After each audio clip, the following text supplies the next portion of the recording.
Coucou, c'est Julie Wushu et je sors d'un énième entretien d'embauche qui n'a pas abouti. Du coup, j'ai voulu faire une petite vidéo assez rapide, enfin rapide, je ne sais pas comment t'attends ça. Comme d'habitude, on s'abonne, on partage, on commente et puis si on a kiffé, on n'hésite pas à me le dire. Donc voilà, petit générique. Poupin.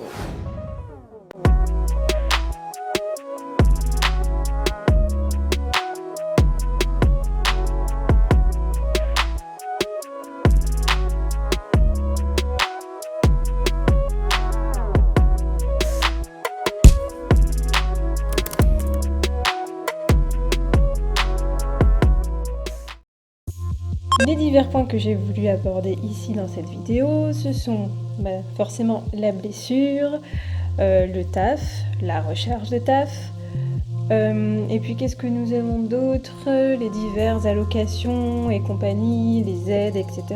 Bref, tout ce qui engendre un problème par rapport à cet accident.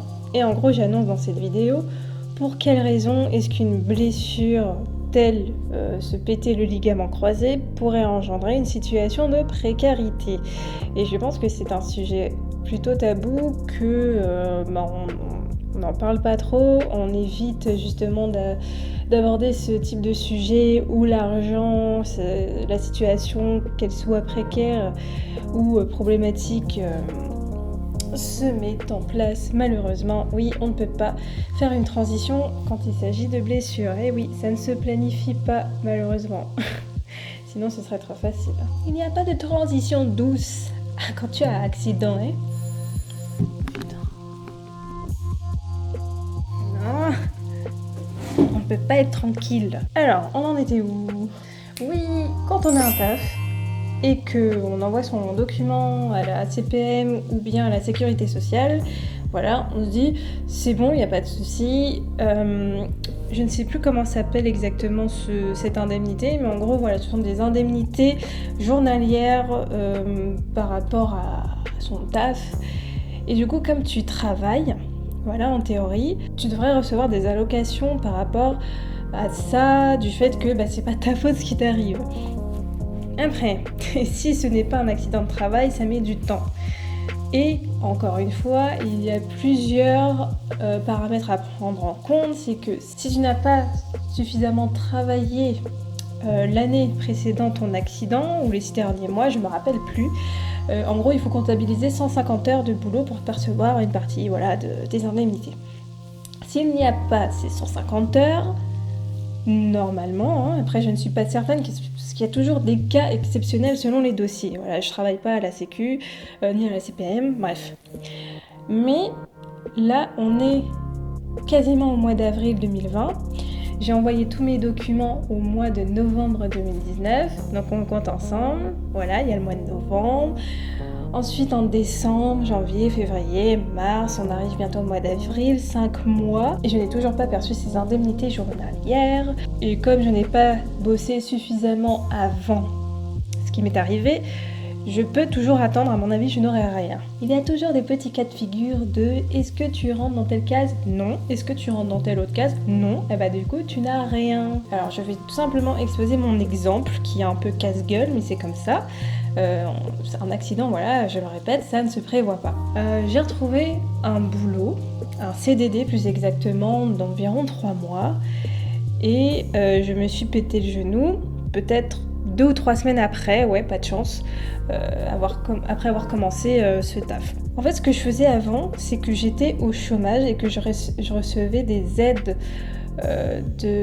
comment ça s'appelle, les aides au retour à l'emploi. C'était un autre organisme que Pôle emploi qui me les versait, parce que voilà, il y avait des différences entre le secteur public et privé, bref, on s'en fout. Et du coup, on pourrait me dire, mais mademoiselle Julie, mais pourquoi n'avez-vous pas travaillé? Pourquoi êtes-vous restée 1 an à percevoir ces aides au retour à l'emploi? Tu n'as qu'à t'en prendre à toi, en fait. Alors, on se connaît. En fait, quand on connaît pas les gens, on peut pas juste déduire des trucs comme ça, genre c'est si facile. Non, Excusez-moi d'avoir essayé, d'avoir tenté, d'avoir lancé mon activité d'auto-entreprise, voilà, durant cette année, qui s'est un peu cassé la gueule, je l'avoue, mais c'est comme ça, des fois, quand tu lances ta boîte, ça ne marche pas au premier coup, c'est la vie. Voilà. Pendant un an et demi, je me suis lancée voilà, dans mon activité pour sortir des griffes du salariat et pour ne plus faire des jobs qui ne m'intéressaient plus. Malheureusement, ça n'a pas décollé. Je me suis coiffée, mais c'est comme si j'avais rien fait, bordel. Et comme mes aides se terminaient à ce moment-là, j'étais obligée de me trouver un taf à côté. Et voilà, ça n'a pas du tout matché. Et bien sûr, quand tu es auto-entrepreneur et que tu bosses à ton compte, tu n'as pas de chômage, de 1, et tu n'as pas non plus d'indemnité journalière au remboursement que pourrait te filer la CPM ou la Sécurité sociale, parce que comme tu es auto-entrepreneur, ils considèrent que... D'ailleurs, je ne sais pas pourquoi, c'est un débat à soulever. Je ne vois pas pourquoi les auto-entrepreneurs n'auraient pas droit ni même au congé maternité, ni même au... Tiens, c'est curieux. Bref, je m'égare. Et autrement, les allocations retour à l'emploi du Pôle emploi, comment ça se passe ? Mon CDD a pris fin, et à l'issue de ce contrat, en fait, on m'a pas réembauché, on m'a pas fait continuer, et puis en même temps, c'était trop le flou concernant cette opération, etc. Même en ayant relancé les personnes, on m'a toujours pas rappelé. Bref. En théorie, voilà, je suis censée percevoir des allocs de Pôle emploi. Mon précédent taf, j'ai travaillé entre 2017 et 2018 en tant que... c'était un job alimentaire, hein, clairement, je ne faisais que 20 heures. À savoir que quand tu touches des allocations de chez Pôle emploi, c'est un pourcentage de ton précédent taf. C'est-à-dire, je gagnais, on va rentrer dans les chiffres, je m'en bats la race parce que j'ai besoin de vous donner voilà, toutes les preuves comme quoi ce n'est pas évident comme on pourrait le penser. Je touchais 740 € environ pour mon 20 heures. J'ai travaillé durant un an, sachant que chez Pôle emploi, pour recevoir tes aides, ce n'est pas à 100%, mais 75% de ton salaire. Donc tu fais à peu près 75% de 740 €. Attention, 555 € pour payer mon loyer, pour payer mes factures, pour payer le téléphone, etc., pour faire mes courses. Dans le lot, je peux même pas me faire plaisir. Enfin, c'est compliqué. Et à côté de ça, je n'ai toujours pas les APL. Tout ce qui touche au social, ça met des mois et des mois parce qu'il y a toujours des gens. Tu ne sais pas ce qu'ils foutent derrière leur bureau et ton dossier, il est toujours en attente. Ils te demandent un papier, puis un papier, puis un papier et au final, ça te fait perdre du temps. Bref, ça te fait toujours perdre un temps de malade. Et comme quand je devais envoyer mes documents à la CPM à ce moment-là, il manquait toujours des papiers. Je passais mon temps à envoyer des recommandés à 7 € pour qu'au final, soit ils perdent mon dossier, soit il manquait des documents. Mais juste, on se programme un rendez-vous sur place, au pire. Enfin, à côté de ça, j'ai omis de dire qu'il y avait aussi des frais par rapport à ta situation physique. Donc on compte la consultation avec le chirurgien qui est de l'ordre de 100 €, les séances chez la kiné, donc on va dire qu'elle facture dans les 160 € environ pour le mois. Ok, c'est remboursé par la mutuelle, mais je répète, j'ai envoyé tous mes papiers à la mutuelle. Il manquait des documents, il manquait ceci, il manquait cela. Et à chaque fois, il faut que j'appelle pour leur demander où ça en est. Oui, votre dossier est en cours de traitement. Tu rappelles 2 semaines plus tard, il ne s'est rien passé. Je suis désolée, mais au bout d'un moment, on fait comment pour survivre ? Ah oui, et d'ailleurs, recommander que tu envoies à 7 €, je me répète, mais il se passe systématiquement la même chose. Recommander que j'envoie, j'ai l'accusé de réception, mais mon dossier n'est pas traité, ils perdent des documents. Qu'est-ce que je fais ? Tu vois ? Donc c'est énervant. Ouais, t'as la mutuelle, ouais, t'as ceci, t'as un tel qui te rembourse, mais il faut les avancer, les sous, et si tu les as pas, j'ai dit comment tu fais avec une situation où tu touches peu d'argent ? Sinon, trouve-toi un taf.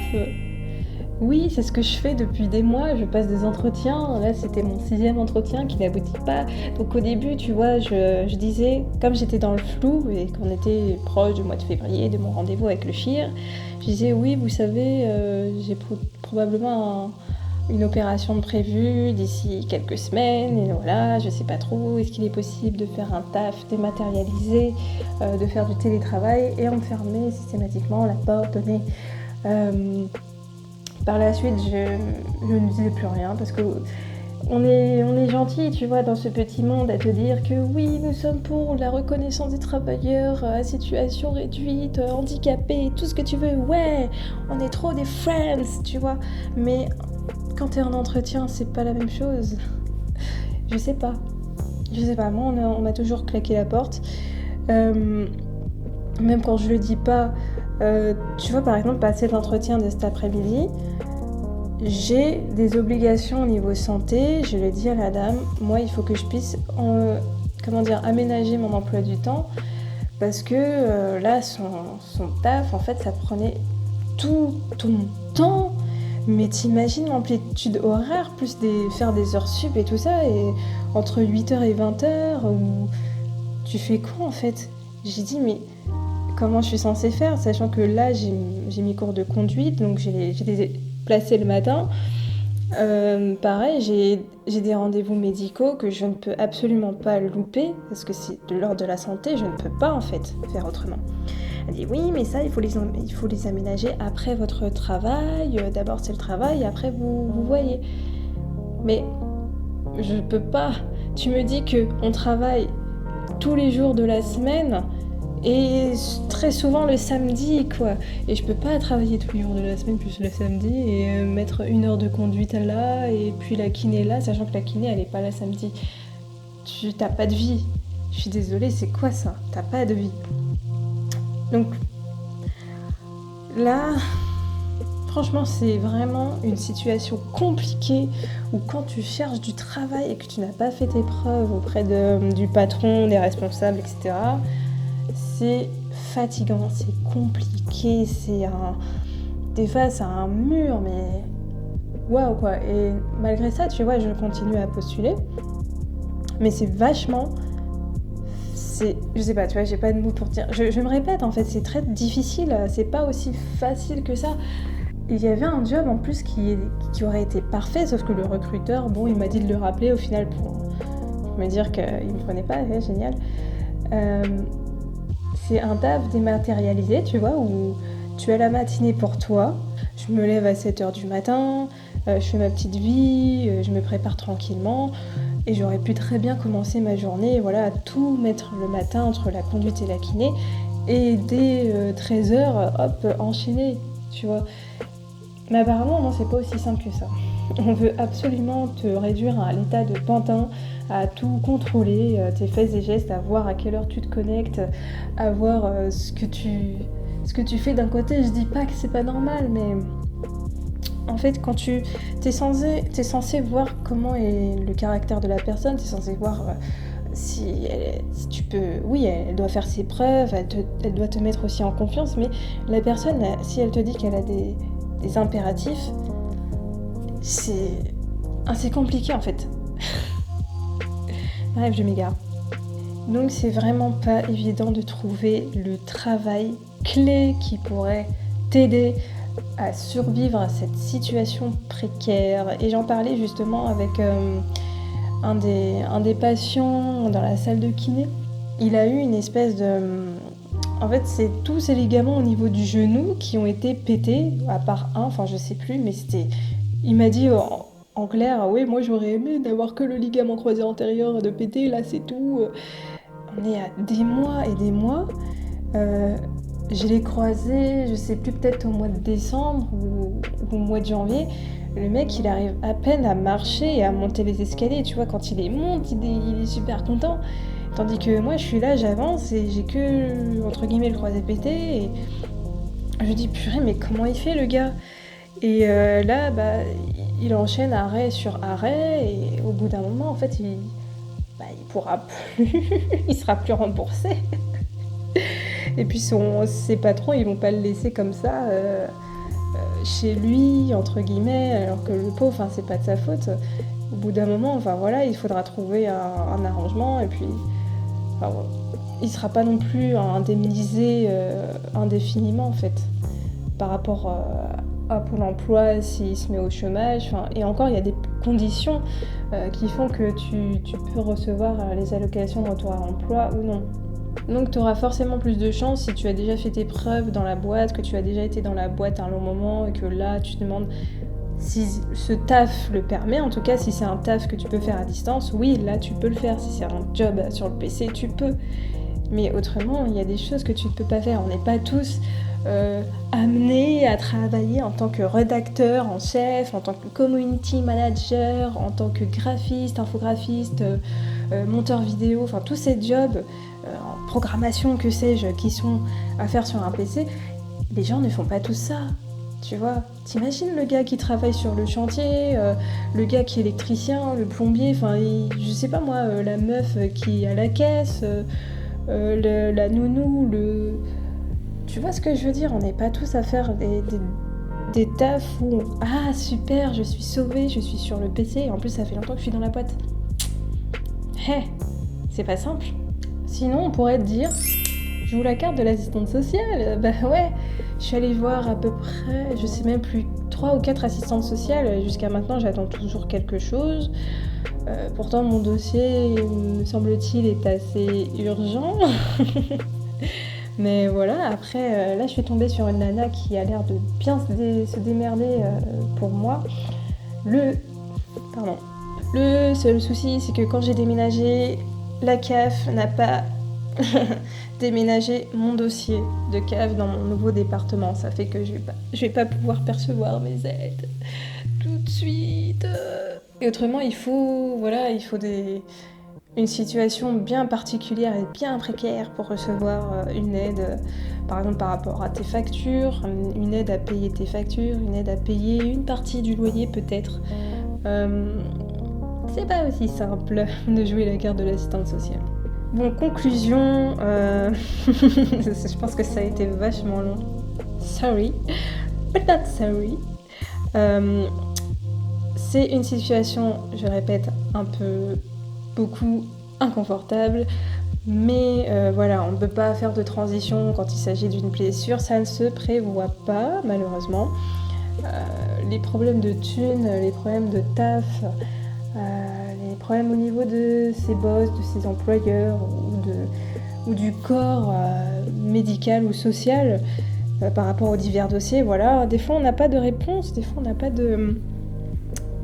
ça n'avance pas en fait, ça n'avance vraiment pas rapidement.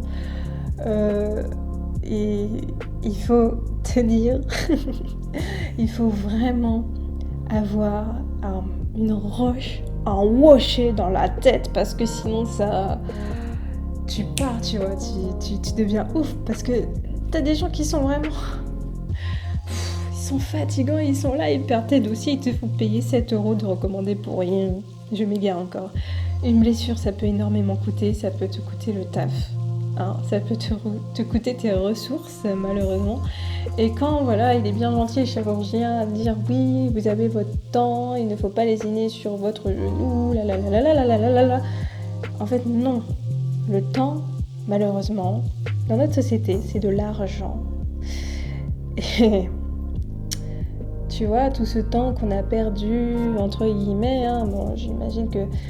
j'espère tout du moins que ça m'aura servi à avoir une meilleure récupération. Mais honnêtement, non, tu n'as pas tout le temps. Je suis pas d'accord avec ça. Des fois, ils n'y pensent pas, mais on est vraiment dans des situations difficiles, tu vois, ça peut te coûter énormément, cette blessure, puis n'importe laquelle, il suffit que tu ne puisses plus marcher, c'est fini, quoi. Non, ça coûte trop. En fait, le message que j'aimerais faire passer là, après tout mon... Franchement, force, courage, confiance avec tout ça. On est ensemble. Voilà, je suis exactement en plein dans ce bordel et j'ai envie de m'en sortir, tu vois. Il y a des personnes très proches qui m'aident et je leur j'en suis vraiment ultra méga reconnaissante parce que ils savent pas à quel point ils m'aident en fait. Quand on n'a pas vécu ça, je sais pas comment vous dire que tu sais quand des fois c'est au point où tu n'endors pas ou peu, où tu y penses tout le temps, c'est difficile. Du coup j'ai essayé de souffler, de me décharger ça, tant pis. Et là tu vois c'est un soulagement de se dire que voilà, c'est bon, je mets ça de côté, je prends la vie comme elle vient, voilà c'est comme ça, on peut pas faire autrement en fait, sinon tu vis pas et tu peux pas appuyer sur reset, tu peux pas appuyer sur reverse, c'est comme ça. Et le seul truc à dire c'est faites en sorte de vous en sortir, ça va aller, ça va aller. Puis moi je ferai de temps en temps des petites vidéos histoire de se dire où est-ce qu'on en est. Dans tous les cas, ton corps, tu dois t'en occuper correctement parce que c'est à vie. Tu as ton corps toute la vie et fais les bonnes choses, prends les bonnes décisions parce que ça te suivra jusqu'à ta muerte. Malheureusement, c'est comme ça.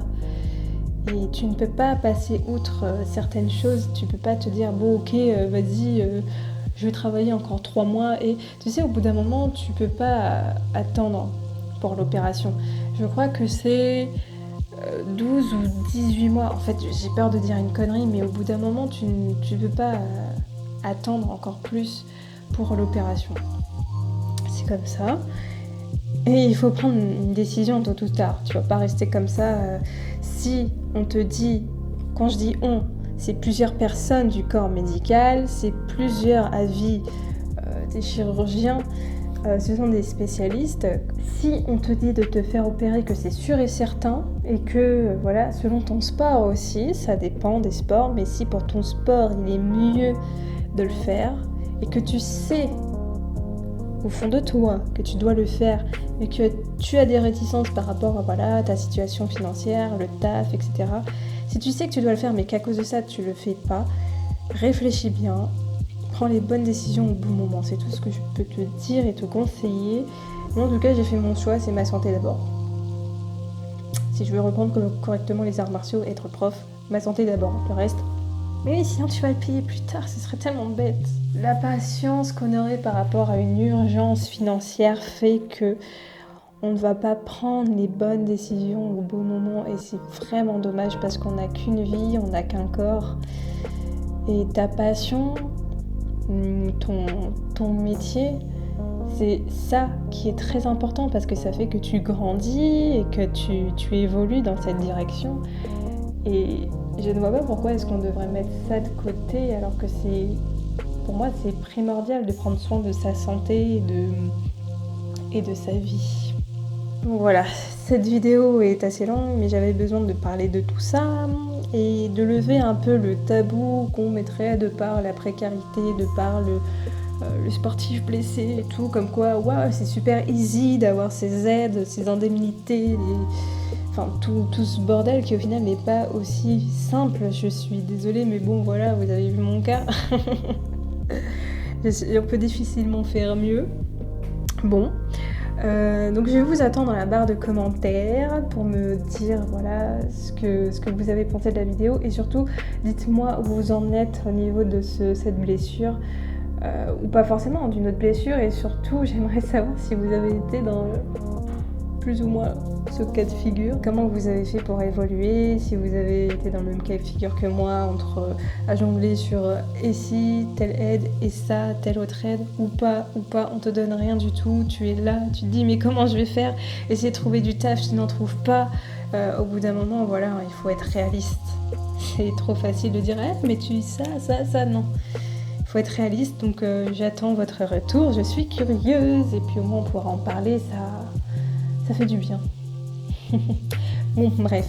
Je vous laisse me retrouver sur Instagram, juste ici, là. Et on se dit à la prochaine, à tout bientôt. Sur Insta, on verra. Je vous demanderai quel sujet serait le plus intéressant à traiter. Voilà. Plein de bisous et... ah oui, petite surprise, purée, j'oublie tout.